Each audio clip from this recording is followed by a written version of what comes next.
नमस्कार, मैं हूं आपके साथ शिखा चौहान और आप देख रहे हैं इस वक्त पीआरबी। बीजेपी के अंदर बनी नीतीश कुमार के रिटायरमेंट की तैयारी। क्या बीजेपी ने नीतीश को रिटायरमेंट का प्लान ऑफर किया? गुस्साई जेडीयू ने फट से मीडिया में आकर दिया तगड़ा बयान। क्या है पूरा मामला, आपको करीब से समझाएंगे। और बिहार की राजनीति में हवा एक बार फिर उल्टी चलनी शुरू हो गई है। देखिए, बीजेपी के खेमे से नीतीश कुमार को लेकर श्योरिटी कभी देखने को नहीं मिली।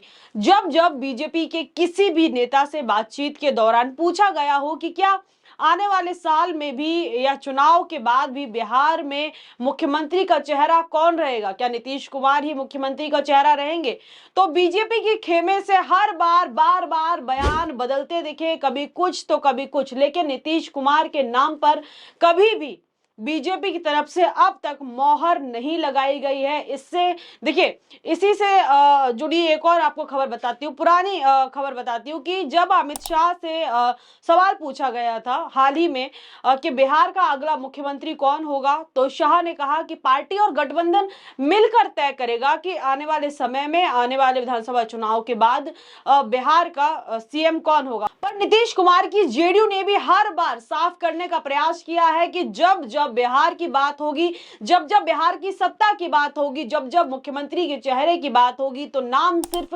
एक ही होगा, वो नाम होगा नीतीश कुमार। बीजेपी का पुराना रुख देखते हुए पार्टी कई बार ऐसा हुआ कि खुद जेडीयू को तमाम पोस्टर जारी करने पड़े, जैसे 25 से 30, फिर से नीतीश, फिर से नीतीश, ऐसे तमाम पोस्टर पार्टी के ऑफिशियल हैंडल से जारी किए गए जब ऐसी खबरें सामने निकल कर आई है। फिलहाल अभी जो खबर सामने निकल कर आ रही है उसकी तरफ रुख करते हैं। दरअसल बिहार बीजेपी के वरिष्ठ नेता और पूर्व केंद्रीय मंत्री अश्विनी चौबे ने मुख्यमंत्री नीतीश कुमार को रिटायरमेंट प्लान ऑफर किया है। अब अश्विनी चौबे का बयान आने के बाद तुरंत जो है जेडीयू में भी अफरा तफरी मच गई और जेडीयू की तरफ से भी तुरंत जेडीयू के जो प्रवक्ता हैं नीरज कुमार मीडिया के सामने आए और उन्होंने भी जो है साफ किया कि गृह मंत्री अमित शाह कह चुके हैं कि नीतीश कुमार के नेतृत्व में 2025 का बिहार विधानसभा चुनाव लड़ा जाएगा।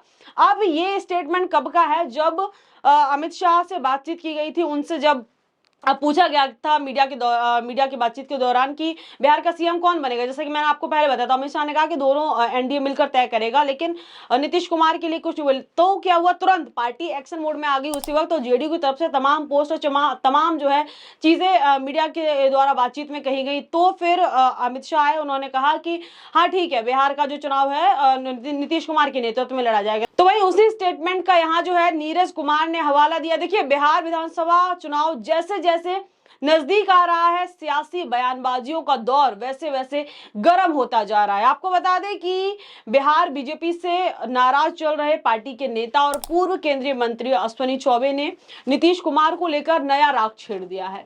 उन्होंने नीतीश कुमार को लेकर केंद्र की सरकार में जिम्मेदारी दिए जाने की बात कही। अश्विनी चौबे ने कहा कि देश के पीएम मोदी हैं, बिहार में राम और लक्ष्मण की जोड़ी है। नीतीश कुमार बिहार के सीएम हैं, वे 20 साल तक सीएम रह चुके हैं, 20 साल से सीएम हैं। नीतीश कुमार का औहदा सीएम से बड़ा हो गया। देखिए, यहाँ मैं बात करें, यहाँ समझने की कोशिश की आगे कि कैसे जो है शुगर कोट करते हुए नहीं तंच मारा जाता है, वैसे देखिए ये बयान आप सुनिए। आगे उन्होंने कहा कि नीतीश कुमार पूरे देश में प्रधानमंत्री नरेंद्र मोदी के साथ कंधे से कंधा मिलाकर चलने वाले रहे हैं। अश्विनी चौबे ने आगे कहा कि नीतीश कुमार और मोदी की जोड़ी देश को दिशा दे रही है। एनडीए का लक्ष्य बिहार में 2025 का चुनाव जीतना है। मुझे लगता है कि बिहार की इच्छा है कि नीतीश कुमार को अब देश का उप प्रधानमंत्री बनाया जाए। इसके साथ ही हमें जगजीवन राम के बाद दूसरा उप प्रधानमंत्री मिल जाएगा, ये हमारी व्यक्तिगत इच्छा है। तो पूर्व केंद्रीय मंत्री अश्विनी चौबे ने नीतीश कुमार को उप प्रधानमंत्री बनाए जाने की जब राय रखी, इसे बीजेपी की ओर से जो है इस पर जैसे ही उनका ये बयान आया वैसे ही जो है खबरें तेज हो गई, सुर्खियां तेज हो गई और सुदबुदाहट भी तेज हो गई राजनीतिक गलियारों में। इसे बीजेपी की ओर से बिहार सीएम के लिए रिटायरमेंट का प्लान ऑफर किया जा रहा है। बिहार के जो सीएम है उनके लिए रिटायरमेंट प्लान का ऑफर जो है इस पूरे स्टेटमेंट को माना जा रहा है। आपको बता दें कि इससे पहले भी बिहार के डिप्टी सीएम भी एक ऐसा बयान दे चुके हैं जिससे कयास लगाए जाने लगे थे कि बीजेपी का एम है, जो बीजेपी का टारगेट है, जो बीजेपी का लक्ष्य है, वो बहुत ही क्लियर है। क्योंकि बिहार में अगर बीजेपी पूर्ण बहुमत से सरकार में आती है तो नीतीश कुमार का पत्ता साफ हो सकता है। और ये बात हम इसलिए कह रहे हैं क्योंकि डिप्टी सीएम ने अपने बयान में कहा था कि अटल जी की आत्मा को पूर्ण श्रद्धांजलि तभी मिलेगी जब बिहार में बीजेपी की खुद की सरकार होगी। अभी देखिए, अभी भी बिहार में किसकी सरकार है? एनडीए की सरकार है ना। यानी कि बिहार में एनडीए की सरकार को भारतीय जनता पार्टी पूरी तरीके से अपनी सरकार नहीं मानती है। एनडीए की सरकार से भारतीय जनता पार्टी पूरी तरीके से संतुष्ट नहीं है, क्योंकि इसी साल पीएम मोदी ने भी बिहार का दौरा किया था। जब पीएम मोदी भागलपुर गए थे, नीतीश कुमार की तरफ से जो है पीएम का भव्य जब पीएम आए तो उनके स्वागत के लिए एक भव्य जो है प्रोग्राम रखा गया, भव्य तैयारी की गई और भव्य स्वागत किया गया पीएम मोदी का। कयास लगाए जा रहे थे कि जब पीएम मोदी यहां आएंगे तो बड़े मंच से नीतीश कुमार के लिए कुछ बोलेंगे, नीतीश कुमार के लिए कुछ बड़ा ऐलान करेंगे। लेकिन पीएम के द्वारा बिहार के नेक्स्ट सीएम को लेकर कोई भी आश्वासन, कोई भी श्योरिटी नहीं दी गई। हालांकि कयास लगाए जा रहे थे कि पीएम मोदी इतने बड़े मंच से नीतीश कुमार के लिए बड़ा ऐलान करेंगे, कुछ बड़ा कहेंगे कि जो बिहार का नेक्स्ट जो सीएम होगा वो नीतीश कुमार ही होगा। नीतीश कुमार के चेहरे पर जो है मोहर लग जाएगी अगले सीएम के तौर पर बिहार के। लेकिन ऐसा कुछ नहीं हुआ। क्या हुआ कि बस प्रधानमंत्री मोदी ने एक शब्द कहा नीतीश कुमार के लिए, हमारे लाडले मुख्यमंत्री। नीतीश कुमार को हमारे लाडले मुख्यमंत्री का करार देकर प्रधानमंत्री मोदी वहां से दौरा पूरा किया और चले गए। तो वहीं इसी साल नीतीश कुमार भी बुरी तरीके से फंस गए हैं। दरअसल फंस क्यों गए हैं? वक्फ बोर्ड बिल, जब से वक्फ अमेंडमेंट बिल आया, जब से इसकी बात हुई है, पहले से ही कयास लगाए जा रहे थे जो पार्टियां इस बिल का समर्थन करेंगी उनको आने वाले समय में बहुत ज्यादा भारी नुकसान झेलने को मिल सकता है। तो अब बिहार में यही स्थिति हुई। बिहार में जेडीयू ने वक्फ बिल का समर्थन किया, लोकसभा और राज्यसभा में दोनों में जो है एनडीए के सहयोगी हैं और इस बिल का समर्थन किया, जिसके चलते पार्टी में अचानक से भगदड़ मच गई। पार्टी के बड़े बड़े नेता पार्टी को छोड़ के जाने लगे, कई नेता इस्तीफे देने लगे, कई नेता जो है पार्टी से ही बगावत पर उतर आए और कई नेता आज के दिन भी, आज की तारीख में भी कई बड़े नेता जिन्होंने ऐलान किया कि वो अब सड़कों पर भी उतरेंगे। और ये जेडीयू के नेता हैं, ऐसा नहीं कि कोई और दल के नेता, जेडीयू के नेता हैं, नीतीश कुमार के अपने पार्टी के नेता हैं जो पूरी तरीके से बगावत पर उतर आए। और नीतीश कुमार का बिहार में देखिए मुस्लिम समुदाय, मैं आपको बार बार बताती हूं कि बिहार में मुस्लिम समुदाय नीतीश कुमार के लिए बहुत जरूरी है, क्योंकि पिछले कई सालों से उनका एक स्ट्रॉन्ग वोट बैंक बन चुका है मुस्लिम समुदाय और जो नीतीश कुमार को पसंद करते हैं। लेकिन अभी जब वक्फ बिल का समर्थन किया तो इसी के चलते जो समुदाय है वो नाराज बताया जा रहा है और कई बड़े मुस्लिम चेहरे, कई बड़े मुस्लिम नेता पार्टी छोड़कर जा चुके हैं। तो कई बड़े चेहरे अभी तक नाराज हैं और कईयों का ऐसा कहना है कि वो जो है ये लड़ाई लड़के रहेंगे, नीतीश कुमार से भूल चूक हुई है। कईयों ने कहा कि नीतीश कुमार ने मुस्लिम समुदाय का भरोसा तोड़ा है। इसी के चलते अब नीतीश कुमार फंस गए, जिससे पार्टी में इस्तीफों की बौछार हो गई। उसी के चलते फटाफट से नीतीश कुमार ने एक बैठक भी बुलाई थी जिसमें इस्तीफों को लेकर चर्चा की गई थी, मंथन किया गया। हालांकि इस्तीफे आने रुके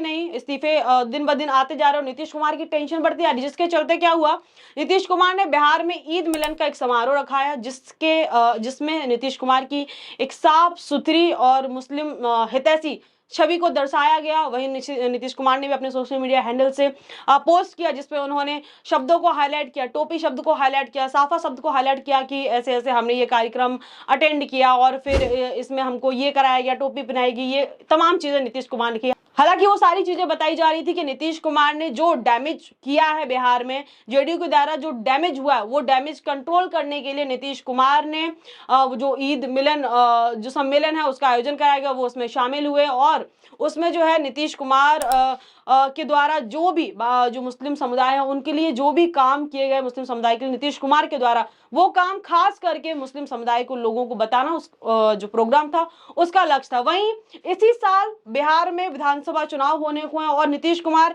ये वक्फ बिल वाला मामला अभी आया, लेकिन इससे पहले भी एक और वर्ग नीतीश कुमार से खास तौर पर नाराज चल रहा है, युवा वर्ग, जिसके चलते नीतीश कुमार ने बार बार केंद्र से कहा कि भैया जो चुनाव होने हैं इस साल के अंत में उनको समय से थोड़ा पहले कराया जाए, लेकिन केंद्र सरकार ने नीतीश कुमार की इस बात पर कोई भाव नहीं दिया और कोई भी एक्शन नहीं लिया। हालांकि नीतीश कुमार को डर है और आने वाले इस चुनाव में जो चुनाव के नतीजे आएंगे उनमें पता भी पड़ जाएगा कि नीतीश कुमार का जो डर है, जो चीजें हुई हैं, उनका क्या रिजल्ट जो है आने वाले समय में देखने को मिलेगा, क्योंकि कयास लगाए जा रहे हैं कि जेडीयू को जो है इसका बड़ा खामियाजा भुगतने को मिलेगा। वहीं तमाम जो मुस्लिम संगठन है, जो मुस्लिम दल है, all India Muslim personal law board हो गया और तमाम जो दल है, उन्होंने पहले ही, चाहे नीतीश कुमार की बात करें, एनडीए के जितने भी सहयोगी दल हैं जिनकी एक सेकुलरिज्म वाली छवि है, चाहे नीतीश कुमार हो, चाहे चिराग पासवान हो, चाहे चंद्रबाबू नायडू हो, इनको पहले ही आड़े हाथ ले लिया है और चेता चुके हैं कि जो पार्टियां वक्फ बिल का समर्थन करेंगी उनको मुस्लिम समुदाय के वोट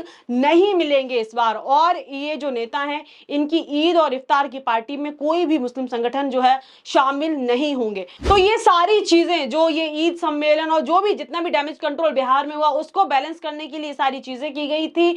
अभी तक बिहार में नीतीश कुमार की जो पार्टी है जेडीयू, उसके हालात सामान्य नहीं बताए जा रहे। पार्टी के अंदर कुछ भी ठीक ना होने की खबरें लगातार सामने निकल कर आ रही हैं। वहीं दूसरी ओर देखिए, बड़ी खबर आपको बता रही हूं कि वक्फ कानून पर सीएम नीतीश कुमार के पार्टी में घमासान मचा हुआ है, बगावत शुरू हो गई है। पार्टी के नेता और अल्पसंख्यक आरक्षण मोर्चा के राष्ट्रीय अध्यक्ष हाजी मोहम्मद परवेज सिद्दीकी इसके खिलाफ सुप्रीम कोर्ट पहुंच गए। उन्होंने कहा कि इस मामले में जो है पार्टी की राय से बिल्कुल भी सहमत नहीं है। सर्वोच्च न्यायालय में उन्होंने याचिका दायर की, बोले जेडीयू में रहकर इसके खिलाफ कानूनी लड़ाई लड़ेंगे। कोर्ट जो है मुसलमानों के हित में फैसला करेगी, इस पे मुझे पूरा विश्वास है, इस लड़ाई में हम जरूर जीतेंगे। अब देखिए, ये जो याचिका लेके गए हैं ये नेता, इनकी तरफ से ये भी कहा गया था कि नीतीश कुमार के साथ पहले भी संबंध रहे, उठना बैठना रहा है, लेकिन पता नहीं इस बार क्या मजबूरी है, क्या कारण है जिसके चलते नीतीश कुमार ने लोकसभा और राज्यसभा में दोनों सदनों में इस बिल का समर्थन किया। इन्होंने ये बड़ा बयान दिया जिसके चलते ये कहा, जब पार्टी के अंदर का जो नेता है, जो पार्टी का ही नेता है, वो ऐसे बयान दे रहा है कि पता नहीं नीतीश कुमार की क्या मजबूरी रही है, क्या कारण है जिसके चलते उन्होंने इस बिल का समर्थन किया है। तो इस मुद्दे को लेकर अब क्या कुछ हेडलाइन से एक बार उन पर भी फटाफट से नजर डाल लेते। देखिए, तो पहली हेडलाइन है यहाँ पर कि बीजेपी ने नीतीश को ऑफर किया रिटायरमेंट प्लान, तिलमिलाई जेडीयू ने झट से मीडिया में आकर दिया तगड़ा बयान। आगे देखिए, नीतीश कुमार को बनाया जाए उप प्रधानमंत्री, बीजेपी नेता की ऐसी डिमांड, तो आया जेडीयू की तरफ से जवाब। आगे और देखिए, वक्फ कानून के खिलाफ सुप्रीम कोर्ट पहुंचे जेडीयू नेता परवेज सिद्दीकी ने दायर की याचिका, बोले पार्टी में रहकर कानूनी लड़ाई लड़ेंगे। वहीं जेडीयू में मची भगदड़, कासिम अंसारी, शहनवाज आलम, मोहम्मद तबरेज सिद्दीकी और तमाम जो है देखिए एक और मोहम्मद नवाज मलिक ने छोड़ी जेडीयू। वहीं औरंगाबाद बिल पर जेडीयू में घमासान, औरंगाबाद में जिला उपाध्यक्ष समेत 8 मुस्लिम नेताओं ने छोड़ी पार्टी। वहीं देखिए, ताजमहल संग सीएम नीतीश कुमार की फोटो, ईद मिलन के जरिए बड़ा मैसेज, डैमेज कंट्रोल की तैयारी में जेडीयू। तो और देखिए, एक और देखिए नया अपडेट था, बीजेपी के 15 मुस्लिम नेताओं ने भी जो है पार्टी छोड़ने का काम किया है। यहाँ पर ये देखिए कहां से छोड़ा गया, मोतिहारी से जेडीयू के मुसलमानों का मोह भंग, वक्फ बिल के समर्थन के विरोध में 15 मुस्लिम नेताओं ने दिया पार्टी से इस्तीफा। तो ये तो थी तमाम नई अपडेट्स, तमाम चीजें इस पूरे खबर को लेकर। लेकिन आपकी क्या प्रतिक्रिया, आपकी क्या राय इस पूरे मुद्दे पर, हमें कमेंट सेक्शन में बताना बिल्कुल भी ना भूले। इस खबर से इतना ही, तमाम खबरों को जुड़े हमारे साथ देखते रहिए PRB। तब तक के लिए मुझे इजाजत, बहुत बहुत धन्यवाद।